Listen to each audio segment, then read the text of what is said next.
சுக்கிரன் புதன் சந்திரன் சூரியன். அதே மாதிரி லக்ன சுபர் யாரு? 1 9 அதிபதிகள்லாம் சுபரா வருவார். புதன் சனி சுக்கிரன் சொல்லுங்க, இவங்கெல்லாம் சுபரா வருவார். பாவர் யாரு? மாரகதி யாரு? இதெல்லாம் நீங்க கண்டிப்பா தெரிஞ்சுக்கணும். அதுக்கடுத்து ஒன்னாம் பாவம்ன்றது லக்னம். அதிபதி யாரு?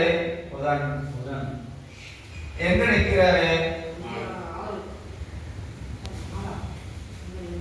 அவரு சமம். அதாவது லக்ன பாவத்துல ஏதாவது கிரகம் இருக்கா? இல்ல. கிரகம் டேஸ் பண்ணுங்க. லக்னம் மட்டும் போட்டு போயிட்டு பாவத்தில் நிற்கும் போது. அதுக்கடுத்து லக்னாதிபதி யாரு? புதன். 4ஆம் இடத்தில் நிற்கிறார். இப்படி இருக்க பயில 4ஆம் பாவ காலத்துல பலனை இணைச்சு பொதுப்பலன் பேசணும். அதுக்கடுத்து பாருங்க 2ஆம் பாவம். 2ஆம் அதிபதி யாரு? எங்க இருக்காரு?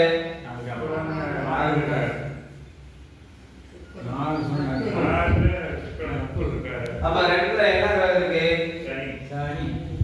இப்படி நீங்க கண்ணாடியாமே வரணும். இப்ப நம்ம எழுதி போறோம். நீங்க இத பார்த்தாவே சொல்ல தெரியுமா இல்லையா? இதை எழுதுறதுக்கு ஒரு 3 ஜாதகம் எழுதி நீங்க பேப்பர் வச்சுக்கோங்க. அப்போ உங்களுக்கு ஒரு வரைமுறையா உங்களுக்கு கிடைக்கும். அப்படின்றத எழுதிக்கலாம். 3ஆம் பாவம் அதாவது தைரியம், வீரியம், இளைய சகோதரர். 1ஆம் பாவம் லக்னம் உடல், குணம், தோற்றம், புகழ், அந்தஸ்து. 2ஆம் பாவம் தனம், குடும்பம், வாக்கு, கல்வி. 3ஆம் பாவம் தைரியம், வீரியம், இளைய சகோதரர். 3ஆம் பாவம் அதிபதி யாரு?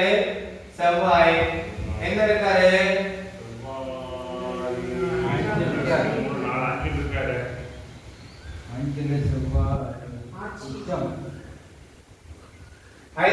அதாவது 3ஆம் அதிபதி 3ஆம் பாவத்துல என்ன கிரகம் இருக்கு?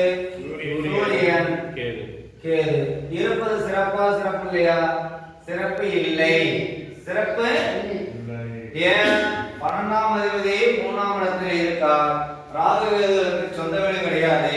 அப்ப சொந்த வீடு சொந்த வீடு கிடையாது. கட் பண்ணி அப்படின்றத எழுதுங்க. இப்படி